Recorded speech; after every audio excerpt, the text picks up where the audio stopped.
Selamat ketemu kembali dengan pelajaran pengembangan sumber daya air.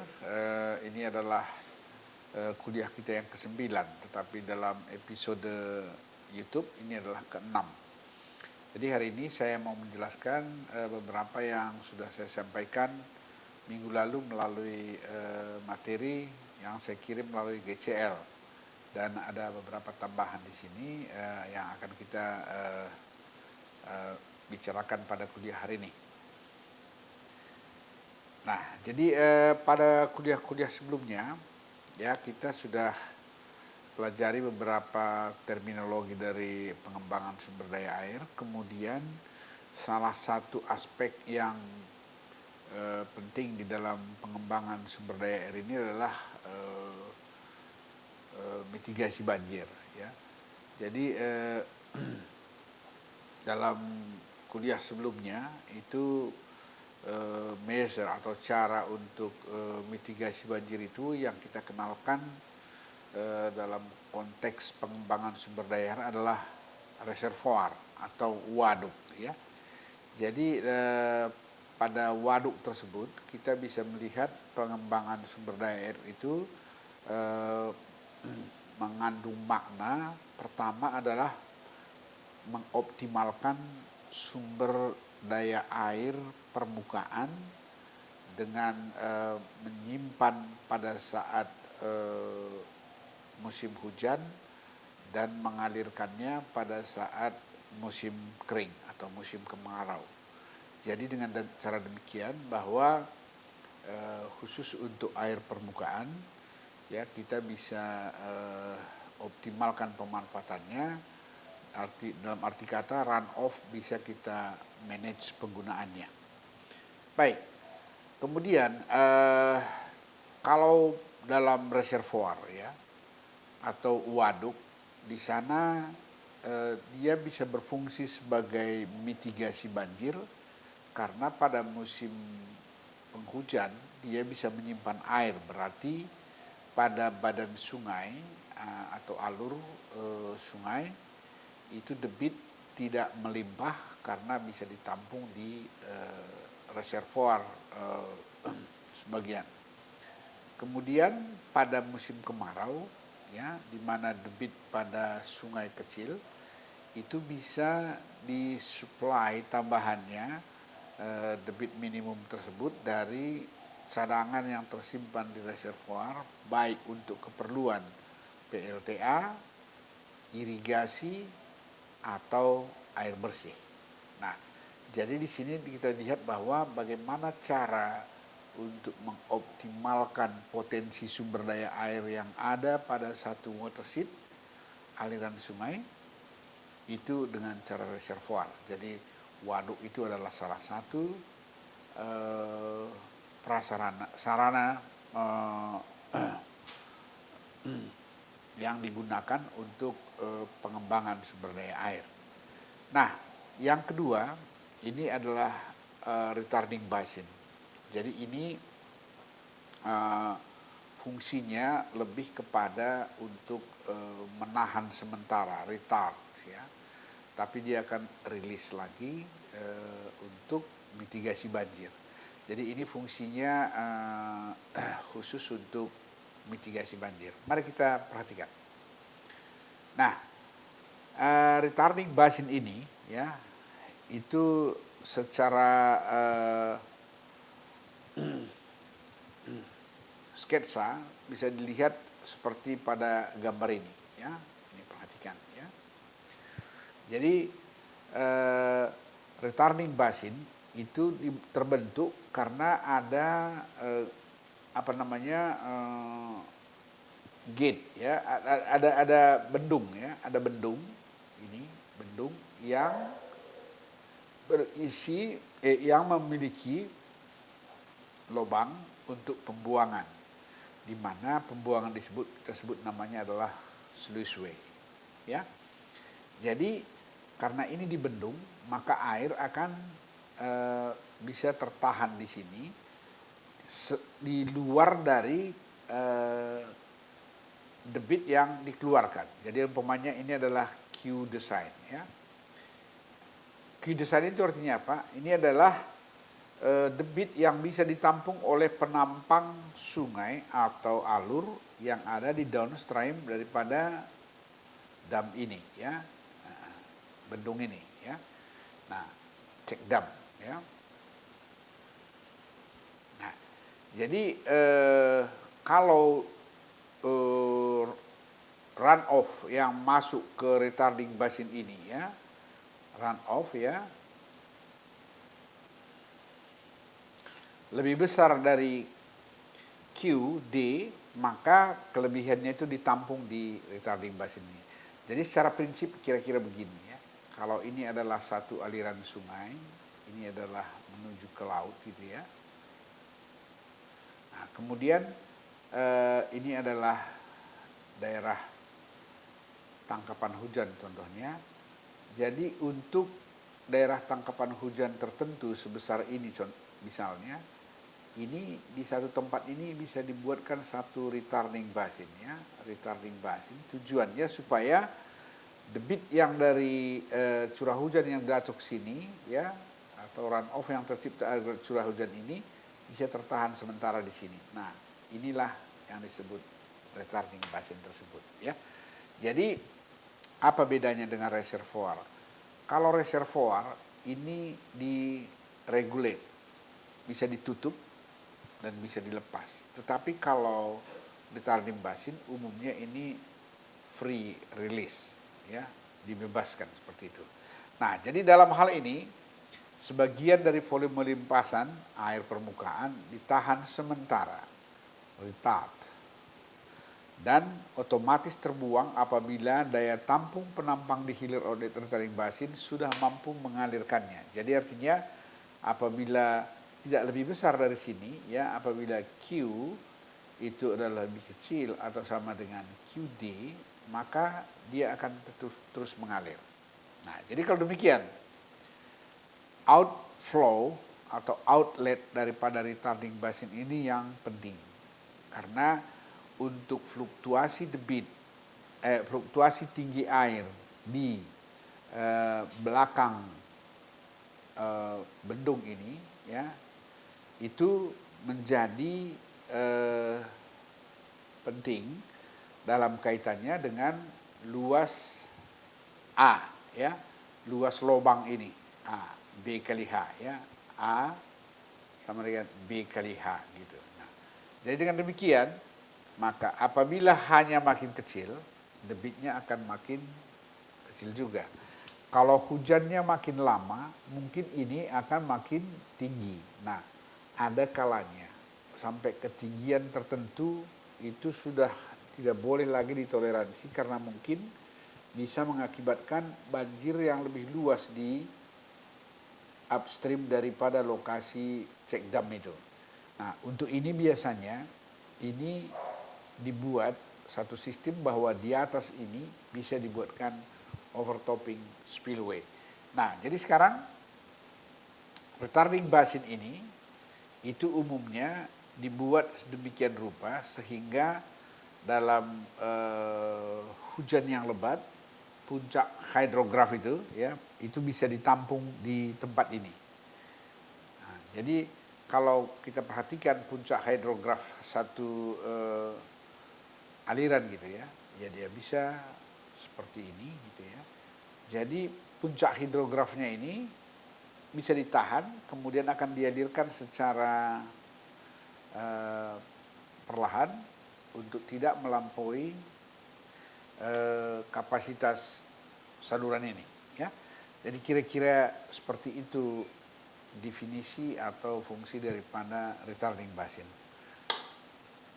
Nah, ada beberapa prinsip yang perlu diingat dalam merencanakan retarding basin, yaitu satu yang saya sebutkan tadi ini, ya, ini debit yang keluar dari lubang atau sluiceway ini, ya, itu tidak boleh, ya, lebih besar daripada Q yang diizinkan untuk saluran di downstream, ya. Itu prinsip sederhananya. Di mana dengan kondisi seperti itu bahwa dijamin bahwa di daerah downstream ini tidak banjir karena debitnya disesuaikan dengan Q design atau kapasitas penampangnya. Nah, dengan demikian maka ada beberapa hal yang perlu diperhitungkan di situ adalah berapa besar volume yang harus ditampung ini, ya, itu tergantung kepada arealnya, luasnya ya. Ini luas ini adalah A, kedalamannya rata-rata adalah H, sehingga volumenya sama dengan A kali H rata-rata, kan gitu ya, volume dari basin ini. Nah, volume ini itu kalau dikaitkan dengan hujan, lamanya hujan, ya, itu untuk curah hujan berapa yang akan menghasilkan volume sebesar ini kalau umpamanya titik watershed-nya adalah selebar ini, ya, ini sungai ini bermuara ke laut gitu ya, watershed dari retarding basinnya itu adalah ini, ya, misalkan ini adalah watershed gitu. Kemudian curah hujan rencana kita adalah rainfall rencana dengan probabilitas tertentu gitu ya. Katakan curah hujan dengan probabilitas 80% umpamanya. Itu kira-kira berapa total runoff-nya? Ya, berapa besar Q? Kemudian Q dikali dengan T itu kan sama dengan volume kan gitu ya. Nah, volume ini lah yang kita tampung di sini ya. Secara simultan sesungguhnya ini volume ini kan bergerak menurun dikurangi dengan Q dikali dengan T kan gitu kan, Q yang keluar. Nah, jadi sekarang di sini sistemnya berarti ya, kalau kita mau modelkan dia, ya, kita mau modelkan ini, itu kira-kira bentuknya begini.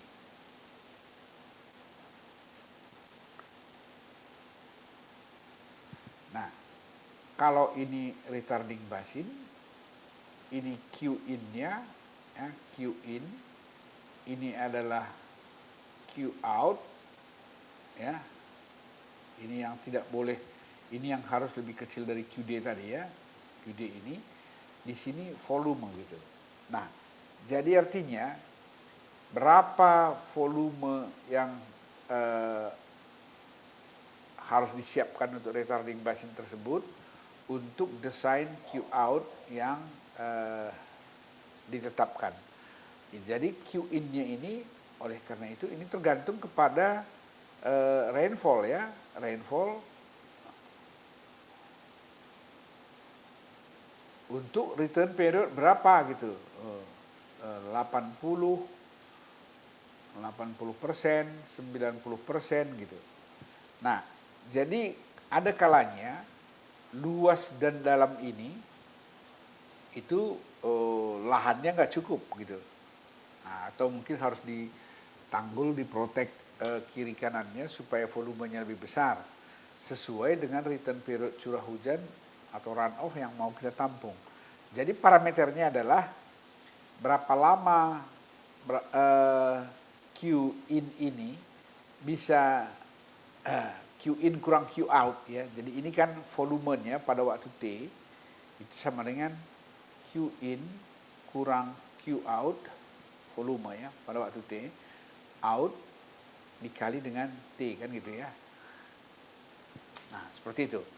Jadi volume ini ya itu berpengaruh terhadap tingginya H. Kalau H kita tinggikan, pastikan tebing sungai kiri dan kanannya ini lebih rendah dari lebih tinggi dari ini ya, lebih tinggi dari elevasi ini. Nah, ini prinsip dasar. Prinsip dasarnya adalah check dam kita itu walaupun ini mungkin berfungsi sebagai over topping spillway juga, jadi dia harus begini, tebing sungainya di sini gitu ya, kemudian itu permukaan airnya di sini, kemudian bisa saja ini berupa broad crest weir gitu ya, kemudian ini adalah sluiceway-nya. Nah, kemudian ini adalah overtopping. Jadi ini ada Q-nya 2 ya, keluar ya, Q out-nya. Q out 1, ini Q out 2. Ini adalah spillway, ini adalah sluiceway. Nah, bisa seperti itu. Jadi ini permukaan tanahnya. Jadi ini permukaan tanah di sini ini itu lebih tinggi dari bendung kita gitu ya. Gini. Nah, seperti ini. Nah, ini prinsip pertama. Ya. Jadi artinya hanya begini. Q ini kan bisa sama dengan Q out 1 plus Q out 2. Ini tetap harus lebih kecil dari QD. Itu prinsipnya. Jadi simulasi ini debit ini belum masuk ke strukturnya ya. Ini adalah sistemnya. Sistem bagaimana merancang ya kedalaman ya air atau volume yang bisa ditampung. Volume itu adalah debit dikali dengan waktu. Contohnya retarding basin ini bisa menampung air selama 2 hari. Hujan sebesar ini gitu.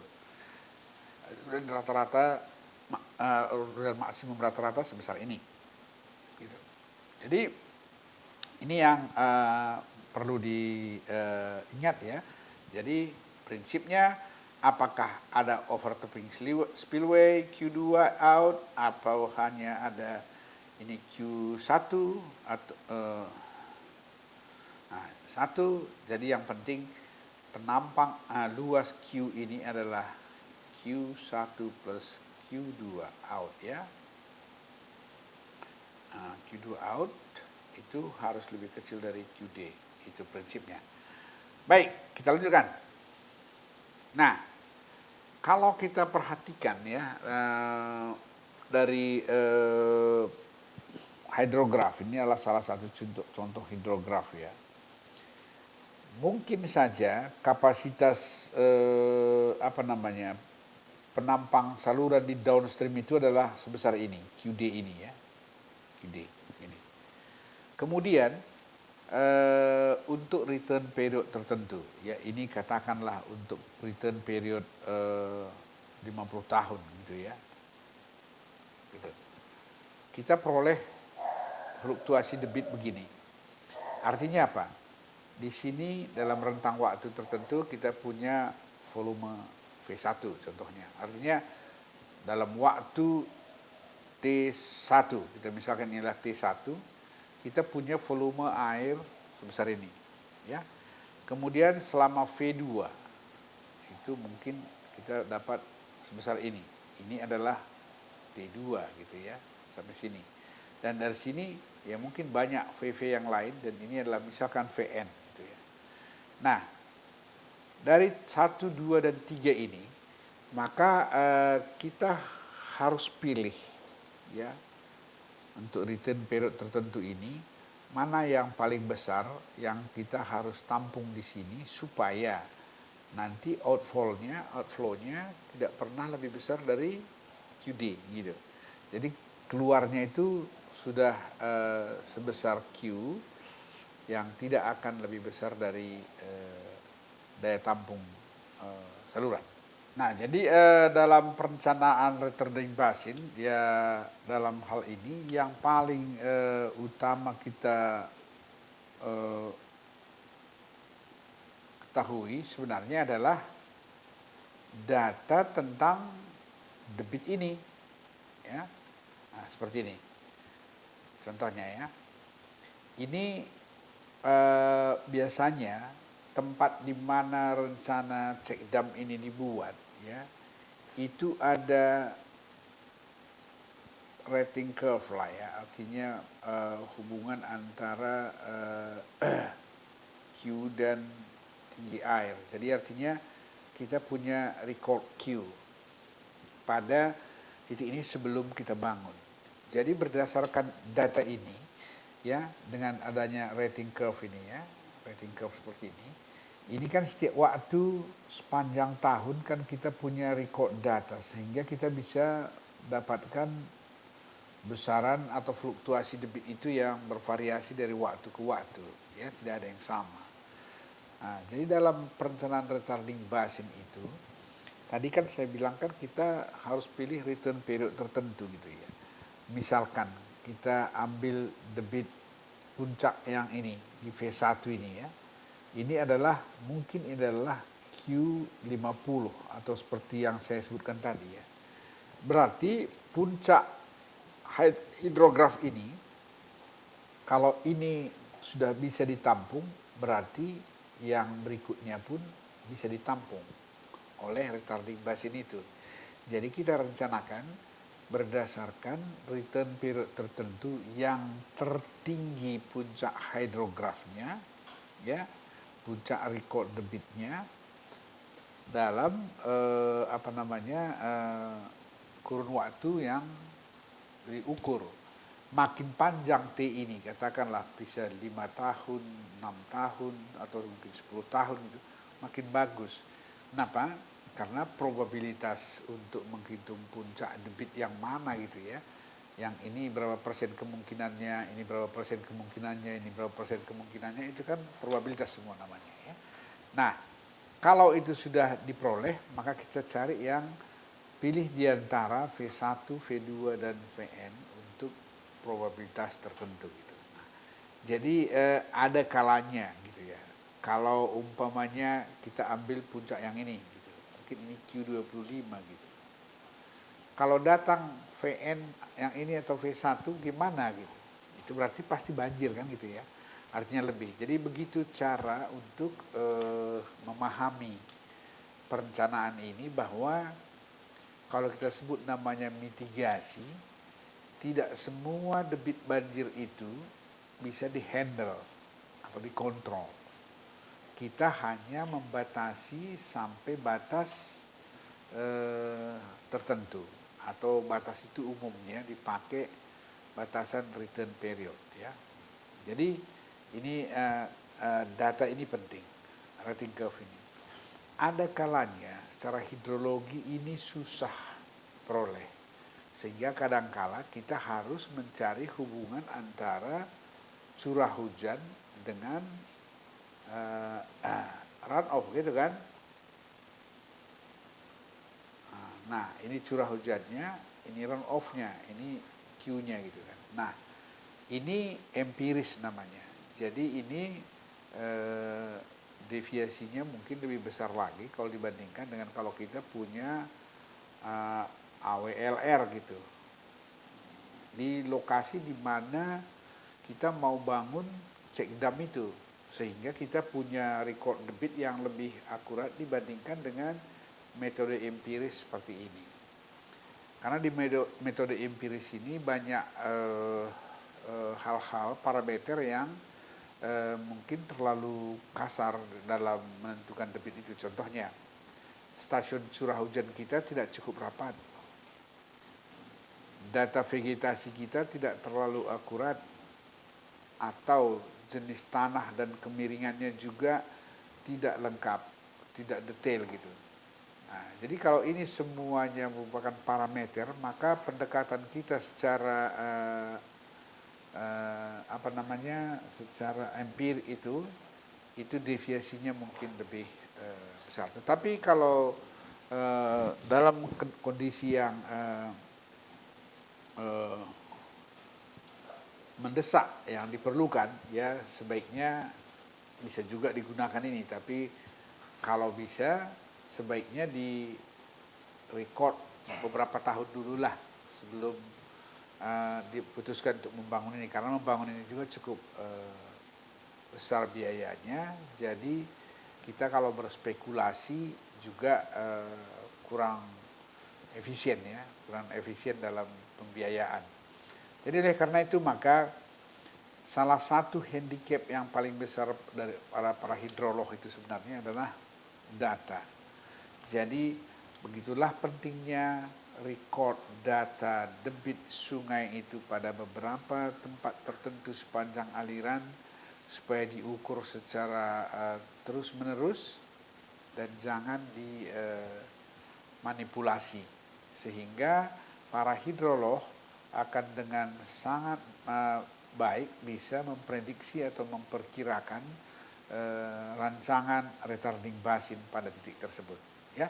Jadi sekali lagi syaratnya adalah prinsip sederhananya adalah Q ini maunya terrecord dengan baik sehingga bisa dibuatkan satu hubungan antara waktu dan debit sehingga besar-besar tersebut bisa dianalisis melalui frekuensi analisis supaya kita mendapatkan debit rencana dalam rentang waktu pengisian retarding basin. Nah, ini adalah salah satu contoh ya bagaimana fungsi retarding basin itu pada satu watershed. Jadi ini yang saya sebutkan tadi ya, yang katakanlah ini adalah Q ya untuk return period yang sudah kita pilih, maka inilah inflow. Tadi kan saya buat tadi modelnya kan Q in ya kan, ini Q out, ini volume kan gitu ya. Nah, jadi dalam posisi kita merencanakan itu, ini yang saya sebutkan tadi adalah outflow hydrographnya ya. Itu adalah QD tadi kan gitu kan. Nah, jadi dengan cara seperti ini ya, kita bisa lihat bahwa pada posisi ini itu volume banjirnya adalah ini. Berarti di sana akan ditemui pada titik ini ya, pada titik perpotongan hydrograph out dan hydrograph in. Di situ maximum elevation of water surface. Di situ adalah elevasi maksimum daripada air di depan di retarding basin. Kemudian di situ ditemukan maksimum outflow. Ya. Tadi elevasi basin di sini ya, muka air di sini maksimum. Debit ini pun maksimum pada titik ini. Kemudian kapasitas volume ini pun maksimum. Kemudian area yang tergenang, artinya luas areal A ini pun maksimum. Nah, jadi pada titik inilah kita mendesain retarding basin sehingga terjamin debit itu akan flat seperti ini dan akan kembali kepada minimum flow pada waktu tertentu. Misalkan kita dalam hal ini saya tunjukkan di sini mungkin selama 30 hari debit itu sudah ke titik debit minimum apabila tidak ada hujan berlanjut. Nah, jadi begitu fungsinya ya. Jadi pastikan apa yang harus kita dapatkan harus bisa menggambarkan hydrograph in-nya ini. Bagaimana hydrograph in itu dengan cara mengukur retarding rating curve ini. Nah, itu Q in-nya. Q out-nya itu diatur sebesar ini. QD-nya ini ya. Jadi nah, inilah prinsip perencanaan daripada retarding basin. Nah, jadi ingat ya, A maksimum. Ini berarti luas area tergenang di upstream daripada check dam. Kemudian itu maksimum storage, volume. Volume itu sama dengan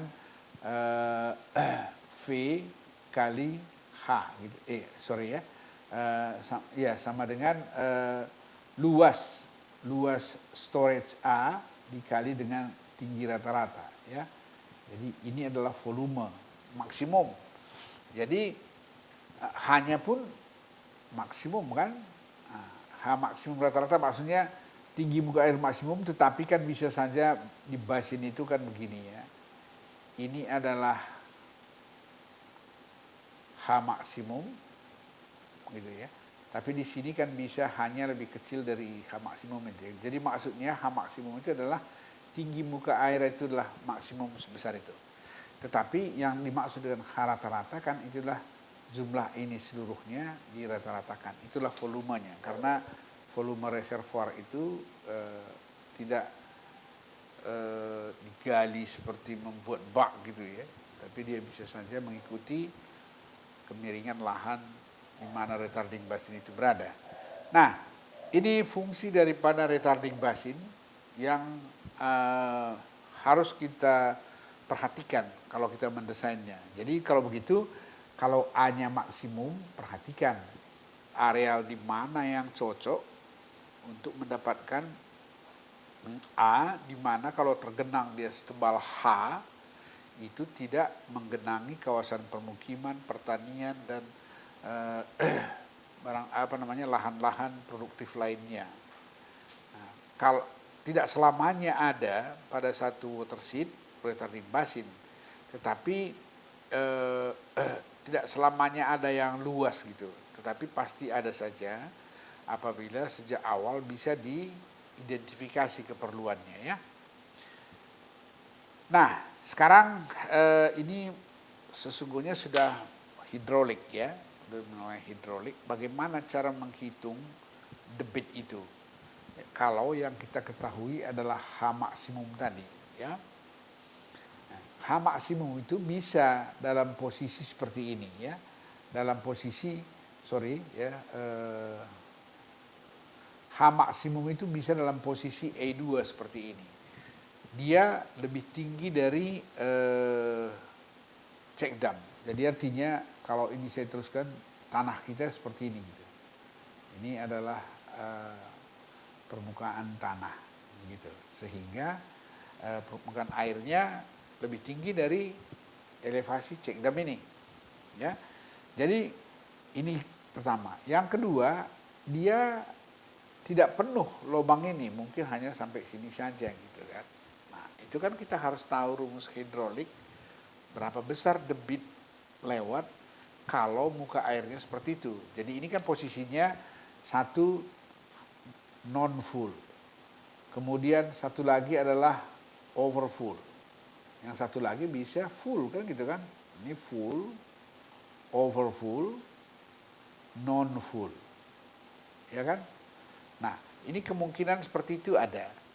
Oleh karena itu maka kita perlu menurunkan rumus untuk menghitung debit ini. Nah, sehingga nanti kita bisa dapatkan Q out. Tadi kan ada Q in, Q out. Q in itu akan menghasilkan E2 atau EC. Biasanya ya, ini dasar bawah ini, itu dalam satu check dam itu bentuknya adalah seperti ini ya. Jadi sebenarnya sama seperti ambang, sehingga dalam kondisi yang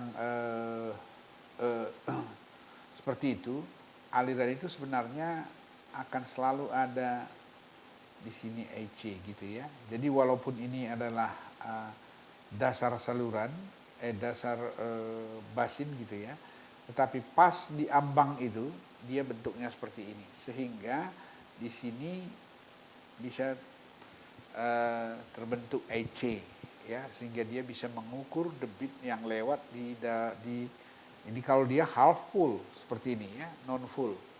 Nah, itu seperti ini alirannya. Nah, kalau full atau overfull atau full sama overfull sama saja. Ini ada kombinasinya. Yang ini semua itu sluice way namanya. Air itu mengalir secara sluice way. Tetapi yang di atas ini kan sama seperti ambang lebar begini jadinya kan. Nah, ini seperti itu. Nah, jadi ini adalah overtopping spillway, dan yang di bawah ini tetap dia mengalir ya, ini sebagai sluiceway kan. Nah, yang ini sluiceway. Nah, sekarang perhatikan rumus hidroliknya supaya bisa dipahami ini. Kalau dia non full, Berarti kondisinya seperti yang ini, ya, yang ini, atau ikuti yang hijau ini. Unit discharge itu adalah total debit dibagi B, ya, itu per persatuan per meter maksudnya, per meter stroke itu adalah Q kecil. Kemudian dalam kondisi seperti itu, tingginya critical depth, ya, supaya dia bisa jadi bangunan ukur itu ada critical depth seperti saya katakan ini, itu adalah akar pangkat 3 Q per G. G adalah percepatan gravitasi, ya. Jadi kalau kita keluarkan Q-nya, masukkan di sini, maka itu bisa tertuliskan seperti ini. Nah, dengan kondisi seperti ini, maka kita akan dapatkan VC atau kecepatan aliran sama dengan Q per AC, ya. Ini itu. Sehingga kita akan dapatkan QC sama dengan AC kali VC. Ya, artinya ini AC, luas penampang basah ini, kemudian VC-nya adalah yang ini, ya. Nah, dengan demikian, maka untuk kondisi yang non-full, seandainya kita punya retarding basin, tapi aliran pada sluiceway-nya non-full, maka debitnya sebesar ini, ya. Nah, kemudian kalau dia overfull, itu sudah debitnya di atas. Ini di overfull, ini rumusnya adalah rumus sluice gate. Broad trace weir atau rumus weir, ya, di mana yang sebelah atas ini. Tapi di sluiceway-nya rumusnya adalah tetap seperti sluiceway, orifice, pangkat setengah, ya. Jadi begini, kalau dia sluiceway itu begini rating curve-nya. Kalau dia weir seperti ini. Ini weir, ini sluiceway, ya. Jadi ini adalah fungsi H pangkat setengah. Kalau ini adalah fungsi H pangkat 3/2, ya. Gitu. Nah, jadi akhirnya bisa kita lihat di sini bahwa dalam kondisi overfull, ya, debit itu adalah kombinasi antara sluiceway dengan broad trace weir yang di atasnya, kalau dia itu diizinkan overflow. Tetapi kalau di sini tetap di beton, di tembok seperti ini, dan ini adalah baru ke sana adalah tanah gitu, ya, maka itu debit overtoppingnya ini nggak ada, ya, berarti tetap orifice saja, ya. Jadi sluiceway dan broad trace weir atau round nose broad trace weir, ya. Jadi sekarang ini sudah dapat. Jadi kalau begitu, ya, kalau kita perhatikan kedua rumus ini, maka kita akan mendapatkan kalaupun dia non full, kalau full seperti ini, maka itulah yang disebut namanya Q out, ya. Q in itu dari rating curve tadi, ya. Q dan H. Ini namanya rating curve. Nah, sudah jelas, ya. Jadi sekarang bagaimana cara menghitung Q in dan bagaimana cara menghitung Q out dalam bentuk check dam yang kita buat sluiceway sebagai outletnya, ya. Jadi biasanya untuk retarding basin itu memang seperti itu. Jadi dengan demikian berarti QN kita bisa peroleh dengan pengamatan, ya, dengan mengamatan AWLR gitu, ya. Dengan AWLR kalau ada. Kalau nggak ada harus dengan empiris, ya, dengan metode empiris, yaitu hubungan antara curah hujan, luas watershed, karakter watershed, ya, runoff coefficient, curah hujan, dan harus ada stasiun curah hujan yang cukup, ya. Baik. Nah, untuk rumus hidrolis ini perhatikan untuk yang full ini, ya, yang full ini. Ini ada jet. Perhatikan jet pada gambar ini adalah permukaan air di atas lubang sluice gate. Jaraknya ke A/2 ya. Ini berarti center line dari tinggi ini ya, setengah dari tinggi ini. Jadi itu jet sama dengan A2 kurang H/2. Perhatikan itu. H itu adalah tinggi sluiceway, B itu adalah lebar sluiceway. Nah, jadi dengan cara seperti ini ya, maka debit sluiceway overfull full sama ya, full juga sama seperti itu. Jetnya berarti sama dengan A/2 ya, A2/2.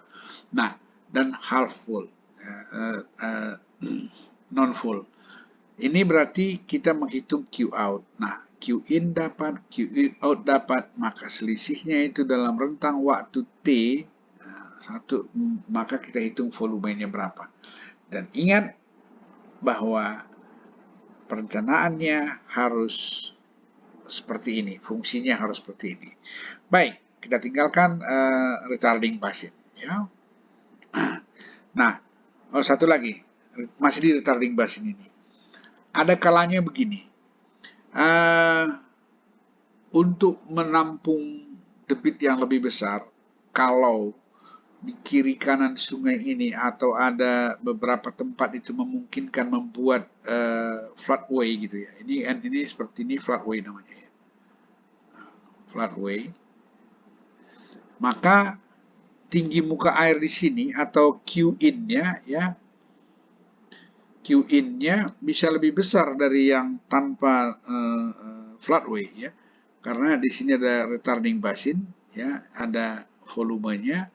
Di sini ada Q out ya. Nah, Q out-nya ini jadi dua kan? Satu yang melalui floodway, satu melalui sluiceway gitu. Jadi Q out sama dengan Q floodway plus Q sluiceway gitu kan. Nah, ini bisa dikombinasikan seperti ini. Dengan cara seperti ini artinya apa? Itu outflow-nya lebih besar, sehingga kemungkinan volume retarding basinnya untuk return period yang sama dibandingkan tanpa floodway itu lebih kecil.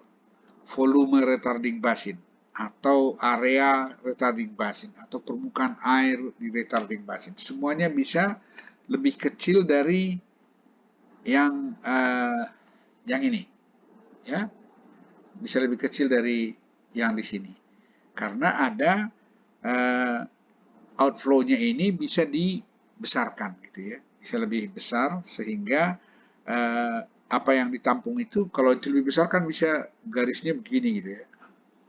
Ini. Jadi kan volumenya makin kecil gitu. Nah, muka airnya pun makin kecil, semuanya makin kecil. Nah, ini bisa seperti ini sehingga berapa besar debit yang dari spillway itu bisa keluar, itu ambil saja rumus dari Broad-Creswell seperti ini. Q sama CD CV 2/3 kali 2/3 kali pangkat setengah G, BH pangkat 3/2. Inilah rumus dari spillway. Broad-Creswell ya. Biasanya side spillway itu adalah berbentuk Broad-Creswell atau pelimpah ambang lebar. Itu pada umumnya besarnya seperti itu. Nah, hal-hal seperti ini bisa saja dimodifikasi di lapangan sesuai keperluan. Ya. Ada juga orang buat ada lagi side spillway-nya, ada juga overtopping spillway gitu, overtopping spillway gitu. Nah, jadi berarti kan Q-nya tambah lagi. Ini, tapi ini masuk kemari ya, ke sini tetap saja harus lebih kecil dari QD, tetapi kalau spillway bisa ke tempat lain. Nah, ini yang bisa Anda lakukan untuk merancang satu spillway di retarding basin. Fungsinya biasanya harus ke floodway ya. Baik. Nah, sekarang flood mitigation berikutnya adalah sebenarnya adalah mengurung aliran namanya ya. Mengurung aliran. artinya dikup dia, aliran dikutup. Dengan apa? Satu dengan lift, itu tanggul. Satu dengan flat wall atau dinding beton dari dinding beton. Satu lagi dengan melakukan channel improvement. Ya, jadi kalau lift ini itu maksudnya ditanggul kiri kanan sehingga air itu jangan melimpah ke kiri dan ke kanan. Ini pun khusus untuk banjir ya. Flat wall itu pun fungsinya sama dengan lift, tetapi flat wall ini umumnya dibuat di tempat-tempat yang padat penduduknya atau di sungai yang melewati perkotaan gitu. Kalau dibikin tanggul tanah kan butuh lebar, talutnya lebar sehingga pembebasan lahannya mahal. Jadi kalau bikin beton bisa reinforced concrete bisa lebih sempit dan itu lebih tidak banyak masalah sosial pembebasan lahan. Channel improvement ini sebenarnya adalah untuk memperkecil N atau roughness coefficient itu diperkecil sehingga velocity-nya sama dengan per N. Contohnya kalau kita bikin manning V sama dengan per N R pangkat 2/3 I pangkat setengah, itu slope ya, I pangkat setengah gitu. Nah, jadi kalau ini tambah kecil, itu caranya adalah memperbaiki penampang sungai, ya, channel baik alignmentnya maupun talutnya dan dasarnya itu dihaluskan atau dibuat regular daripada irregular yang tidak teratur. Umpamanya begini ya, daripada tidak teratur seperti ini akan lebih baik nilai N-nya lebih kecil kalau dibuat bentuknya seperti ini gitu, mulus gitu. Nah, kemudian alignmentnya juga gitu, kalau dia belok-belok begini gitu ya, akan lebih bagus kalau ini diluruskan gitu kan. Jadi velocity-nya V makin besar ya. Karena apa? Karena N-nya makin besar. Itu yang nomor 3. Nah, baik. Jadi tanggul atau dinding penahan banjir adalah merupakan cara tertua ya dan paling banyak dipergunakan untuk melindungi lahan dari genangan banjir. Jadi ini adalah metode yang paling tua atau teknik sipil untuk menanggulangi genangan atau banjir yang paling tua dikenal sepanjang peradaban manusia. Tanggul itu biasanya merupakan urugan tanah. Jadi urugan tanah itu harus dipadatkan supaya jangan bocor ya. Dinding penahan banjir flat wall ini merupakan biasanya bisa plain concrete atau reinforced concrete. Kalau plain concrete lebih tebal dia. Kalau reinforced concrete dia bisa tipis ya. Secara umum kriteria perencanaan struktural kriteria lift dan flat wall sama dengan bendung pada dam. Karena apa? Karena dia menahan tekanan hidrostatis ya. Nah, tekanan hidrostatis dari air kemudian tanah ya. Kalau bagian luarnya ada tanahnya itu sebagai penahan, kalau bagian luarnya tidak ada tanah dia murni ditahan oleh tanggul itu sendiri. Nah, kita perhatikan. Pertama, tanggul. Konstruksi tanggul harus dipadatkan. Ini saya beri kita nih, layer by layer. Supaya apa? Supaya padat betul. Jadi syarat compaction kalian tahu di mekanika tanah ya. Compaction itu harus dipadatkan dengan water content tertentu sehingga dengan CBR tertentu dia bisa dapat kepadatan sampai 80 sampai 90% gitu ya. Nah, itu. Nah, ini tergantung jenis tanahnya. Ya, jenis tanah yang seperti apa bisa dipadatkan secara optimum gitu ya.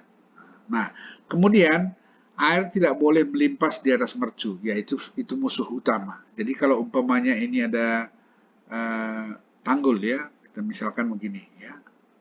Ini adalah tanggul, ini adalah sungai gitu ya. Nggak boleh air melimpas di sini, spill ya. Karena kalau ada itu, tanggul itu gampang tergerus dan bisa rusak. Oleh karena itu harus disediakan freeboard. Ini dia freeboardnya ya, freeboard ya. Setidaknya 0,8 meter. Seepage line tidak diperkenankan jatuh pada talut. Ini pun penting karena begini ya. kalau umpamanya katakan kita luarnya seperti ini ya, ini adalah makanya sama dengan tanggul, sama dengan dam sebenarnya. Ini nanti si patch lainnya ini tidak boleh jatuh di sini, harus di bawah tuh ya, di sini ya.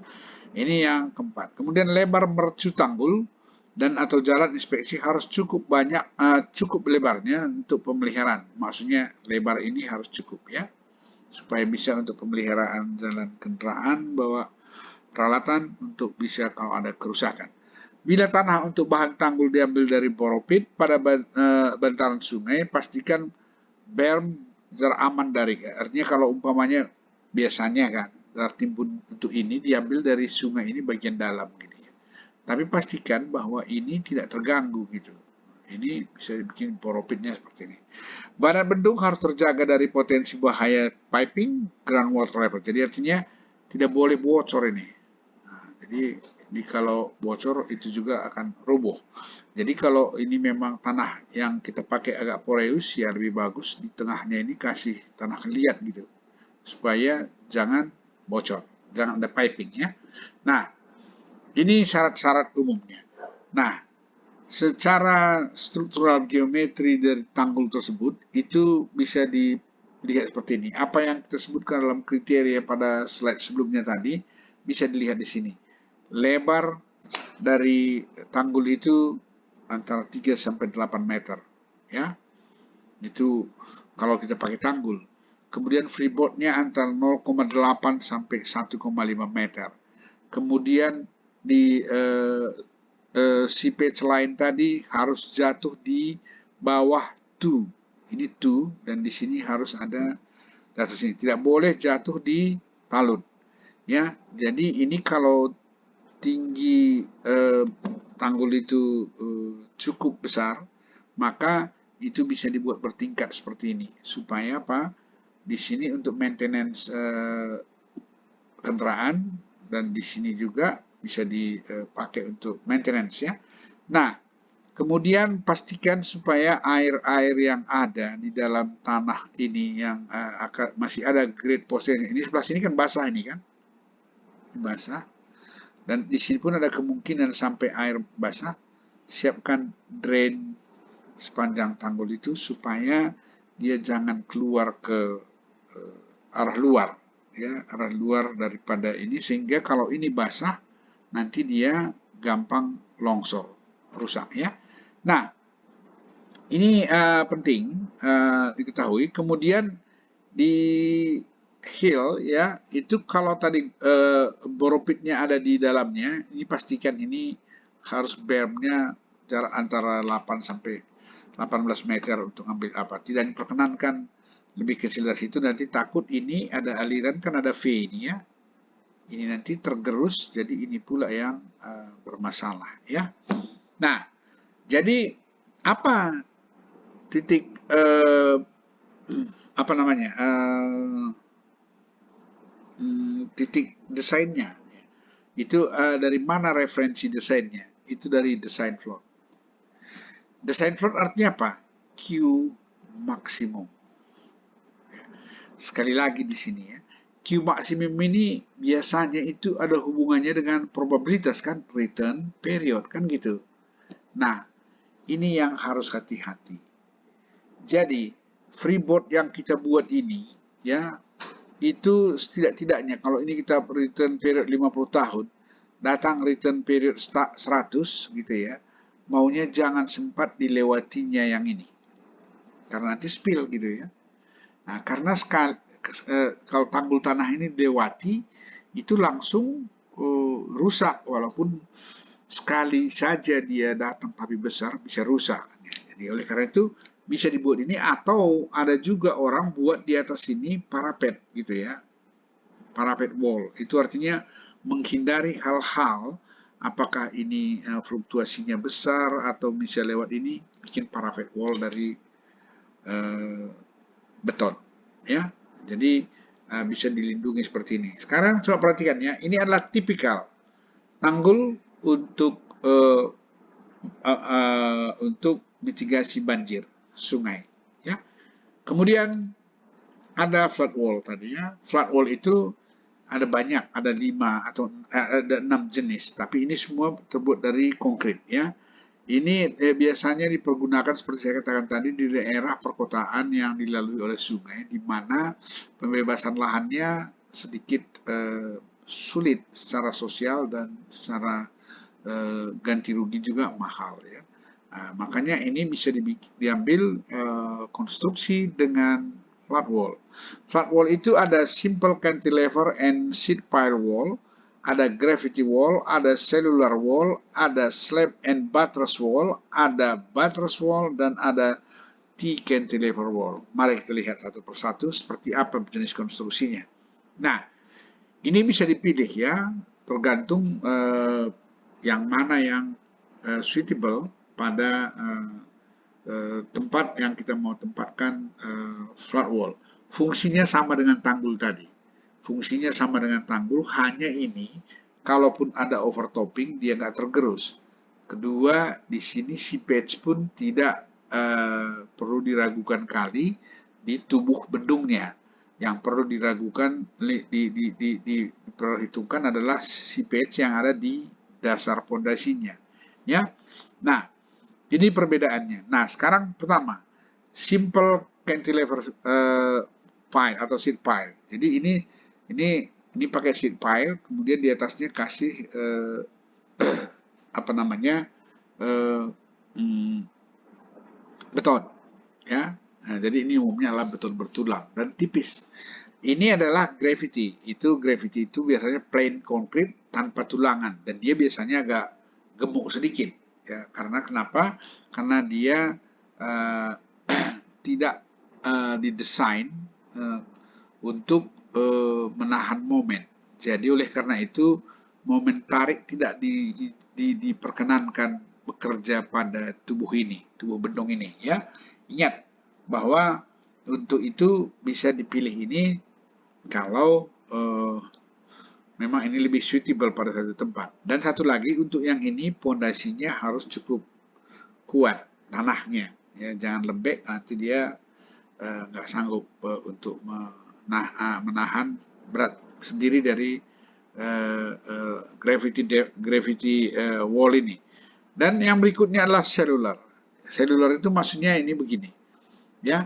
Di sini diisi tanah, ini dibuat berbentuk ini, dan di sini salurannya. Dari sebelah sini adalah ground line. Ini bagian luar dari sungai, ini bagian dalam dari sungai. Jadi ini juga membantu dalam fondasi. Dia agak lebar fondasinya, tetapi tipis betonnya, gitu kan? Karena bentuk seluler seperti ini. Nah, ini adalah mengakali supaya volume betonnya jangan terlalu besar, tetapi fungsinya sama. Ini biasanya reinforced concrete, ini adalah plain concrete, inilah reinforced concrete ya. Nah, yang berikutnya buttress. Buttress slab ini begini. Ini slab ke sana, pada jarak-jarak tertentu ada buttressnya gini. Nah, gini ya. Nah, ini buttress namanya. Jadi ini juga mengurangi volume beton yang seperti ini. Karena ini pun bisa tipis, buttressnya bisa jarak-jarak 5 meter atau 6 meter, tidak harus masif ke sana, sehingga ini juga lebih tipis, sama seperti ini, reinforced concrete. Kemudian ini buttress tegak ya, ini buttress miring. Nah, buttress miring ini kalau penampang sungainya apa namanya trapesium, kalau penampang sungainya persegi bisa seperti ini, buttressnya sama seperti tadi ya. Buttress ada di sini, di sana ada buttress, gini ya. Ini, nah, ini juga reinforced concrete. Nah, ini adalah T-cantilever. Ini persegi ya, tapi dia center line-nya agak dimajukan ke dalam sehingga berat sendiri air ini membuat stabilitasnya lebih apa namanya, menekan cantilevernya, dan ini juga adalah reinforced concrete. Nah, ada 6 metode ini bisa dipilih sesuai dengan suitabilitasnya, di mana kita mau pakai di dalam satu aliran sungai. Yang penting dalam hal ini adalah yang mana yang lebih ekonomis dalam penggunaannya. Yang seperti ini, beda ini dengan ini contohnya kan. Itu kan ada penampang, desainnya begini. Berarti kita harus pilih ini. Tapi kalau penampangnya memang bisa 4 persegi, ya, itu kapan 4 persegi? Apabila perbedaan debit, variasi debit nggak banyak. Tapi kalau variasi debitnya banyak, itu pakai yang ini gitu ya. Jadi dari jenis-jenis ini tadi ya, jenis-jenis flat wall ini, yang paling berat itu adalah model seperti ini, ya. Tetapi ingat ya bahwa flat wall ini, walau prinsipnya sama dengan bendungan ya, tetapi ini umumnya tidak setinggi bendungan. Jadi dalam hal perhitungan gaya-gaya yang bekerja pada flat wall ini, umumnya gaya gempa nggak perlu kita masukkan di dalam ya, nggak perlu masukkan di dalamnya. Jadi cukup gaya-gayanya adalah apa? Gaya hidrostatis ya, kemudian berat sendiri bendungnya, kemudian gaya vertikal lainnya kalau ada gitu ya, seperti ini kan ada gaya vertikal berat sendirinya kalau buttressnya atau tanah yang ada ditimbunkan. Jadi ada gaya vertikal dan horizontal yang harus kita hitung pada setiap konstruksi ini. Nah, ini ada saya buat dalam kondisi yang lengkap ya, artinya semua gaya kita hitungkan. Nah, pada prinsipnya flat wall ini itu yang perlu kita cek adalah strength, kekuatannya, dan stabilitasnya. Pertama adalah pondasinya. Itu pondasi dalam hal ini ya, perhatikan ini panjangnya adalah pondasi ini. Ini semua beban yang vertikal ya, ini beban vertikal, gaya vertikal itu kalau ini luasnya adalah A, maka yang memikul itu adalah A. Jadi apa saja gaya vertikal? Di sini kita lihat ya. Kalau pertama adalah berat sendiri. Ada berat sendiri air kalau dia miring seperti ini, ada berat sendiri bendung itu sendiri atau wall itu sendiri. Nah, jadi itu berat sendiri yang ke bawah, termasuk air dan betonnya ya. Kemudian ada satu lagi M per W. Ini begini, kalau ini A gitu ya, kemudian misalkan sini ada center line-nya ya, center line. Kalau ada momen gitu kan, ada momen yang bekerja. Ini akibat F ini ya, F ini hidrostatis, ini gempa. Kalau ada gaya gempa ya, semua gaya horizontal ini akan mengakibatkan momen kan gitu ya. Jadi momen itu kalau begini modelnya, ini kan di sini dia tertarik, di sini dia tertarik, di sini dia tertekan gitu kan. Nah, jadi di wilayah tertekan ini, M per W ini kan bisa digantikan dengan P sebenarnya gitu ya. Nah, ini M per W sama P. Jadi artinya di sini vertikal itu adalah sigma ya, sigma gaya vertikal V plus M per W. Besar ini itu disebut namanya tegangan normal, yang tegak lurus ke bawah, tegangan normal ya. Ini harus tegangan normal ini, tegangan yang terjadi ini itu harus lebih kecil atau sama dengan daya dukung tanahnya gitu. Daya dukung tanah itu adalah tegangan izin tanah. Jadi yang paling keras itu batu. Kalau yang lebih soft mungkin lebih kecil gitu ya. Nah, ini menentukan lebarnya. Karena kalau makin ini adalah saya misalkan total gaya itu tadi adalah N. Ini A. Jadi N itu adalah ini ya. Total ini ya. Total P dan M per W. Nah, jadi dengan besarnya N per A tambah M per W gitu ya, itu harus lebih kecil dari tegangan tanah kan gitu kan. Nah, kalau ini nggak dipenuhi, A-nya diperlebar gitu, diperpanjang. Itu artinya. Itu satu. Yang kedua, kan ini ada gaya horizontal.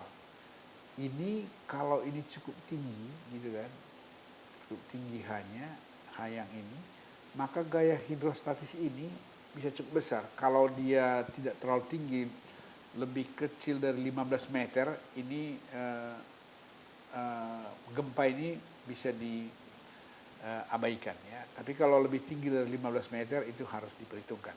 Nah, sekarang ada gaya horizontal. Kalau ini cukup besar, ini bendung ini kan bisa disorongnya gitu kan. Gitu.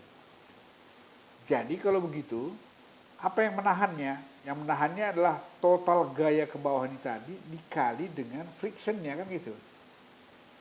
Nah, jadi N dikali dengan F ya, itu harus lebih besar dari sigma gaya horizontal yang mau menorong ini. Gitu.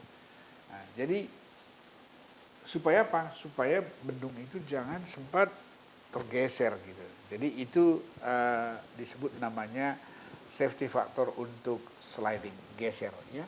Tidak boleh lebih kecil. Jadi bagaimana kalau ini tidak terpenuhi? Ya besarkan ininya, besarkan bendungnya.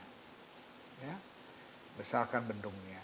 Atau kalau umpamanya menggunakan cantilever seperti ini, ya ini disorong, ini kan ringan ini kan. Nah, tapi kan di sini ini kan ada tanah kan gitu kan. Nah, tanah ini kan melawan dia ke sana gitu ya. Nah, jadi ini menekan ke sini, tapi ada tanah dari sini juga menekan ke sana gitu. Jadi ini kurang ini tambah ini harus tidak menggeser ini ke sana gitu. Nah, sama seperti di sini juga ya. Jadi semua harus begitu. Semua harus dicek stabilitasnya terhadap geser. Kemudian satu lagi terhadap guling terhadap guling ya. Ini juga begitu. Ini kan ada gaya ke bawah nih. Ini pun ada gaya ke bawah. Jadi ketunya ini ya, ketu paling kaki bendung ini paling pinggir, itu momen ini kan menahan ini, W-nya ini. Tapi ini kan mau menggulingkan gitu ya. Jadi M guling dengan M apa namanya?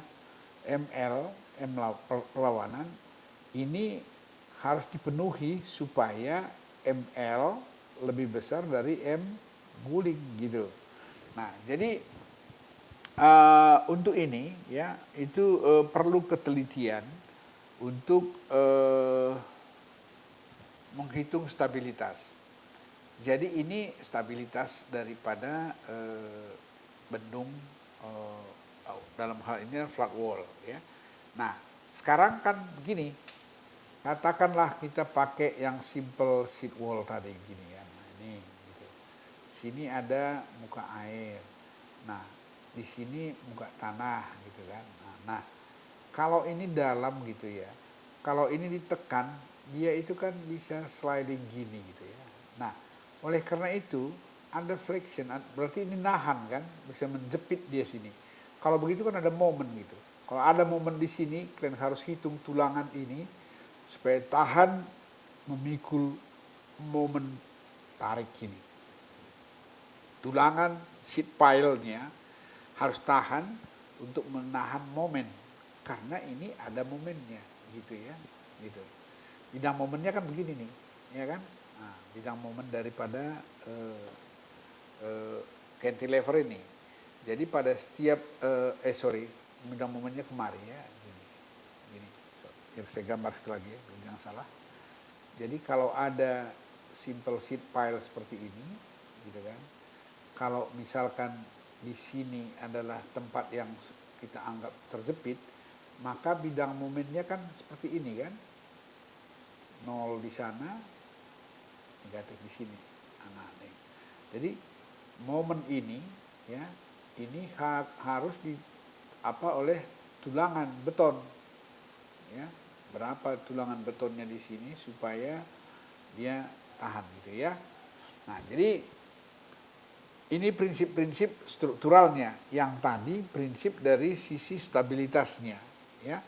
Jadi kalau dia plain konkret seperti ini, itu biasanya tidak ada momennya, karena di sini momennya momen yang ada itulah mengangkat struktur itu, bukan nggak bertahan dia, tapi mengangkat. Berarti apa artinya? Dia gulingnya yang perlu dikontrol. Nah, jadi semua yang sifatnya reinforced concrete itu umumnya adalah memikul momen, ya, cantilever ini semua memikul momen reinforced, maka Anda harus bikin tulangan besinya, ya, reinforced concrete. Kalau yang ini tidak memikul momen, tetapi dia dikontrol terhadap momen, ya. Baik. Jadi itu prinsipnya. Nanti Anda lihat secara seksama bagaimana cara menggambarkan gaya-gaya ini. Ini tadi yang saya sebut guling. Ini momen tahannya. Yang saya sebut ML tadi, momen lawan, itu adalah MW.